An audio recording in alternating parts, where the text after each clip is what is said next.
యోహాను సువార్త 13 అధ్యాయము 35 మీరు ఒకరినొకళ్ళు ప్రేమ కలిగి ఉండి దీనిని బట్టి నా శిష్యులు అవుతారంటున్నాడు. అందరూ తెలుసుకుంటారంటున్నాడు.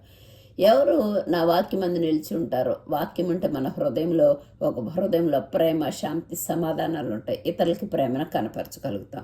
కాబట్టి ఏసేమంటున్నాడంటే, ఎవరు సెలవులో క్షమాపణ మనకు అనుగ్రహించినట్టు మనం కూడా క్షమించే గుణము కలిగి ఉండాలంటున్నాడు. ఏసయ్య నేను ఎవరికి తీర్పు తెచ్చలేదు కాబట్టి నువ్వు కూడా ఎవరికి తీర్పు తెచ్చకూడదు అంటున్నాడు. దావీదు ఏమంటున్నాడంటే, నేను చూపిన ప్రేమకు ప్రతిగా వారు నా మీద పగబట్టి ఉన్నారు కాబట్టి వారి కొరకు నేను ప్రార్థన చేస్తున్నాను అంటున్నాడు. ప్రేమ దోషాలన్నిటినీ కప్పుతుంది, ప్రేమ అన్నిటినీ సహిస్తుంది. ప్రేమ ఉంటే పొరుగు వారికి కీడు చేయలేము. ప్రేమ కలిగి ఉంటే ఒకరికొకడు సమాధానం కలిగి ఉంటాము. యోహాను సువార్త 13:14 ఏమంటాడంటే, మనము సహోదరులను ప్రేమించున్నాము కనుక మరణంలో నుంచి జీవంలోకి వెళ్తాము దాటి ఉన్నాము.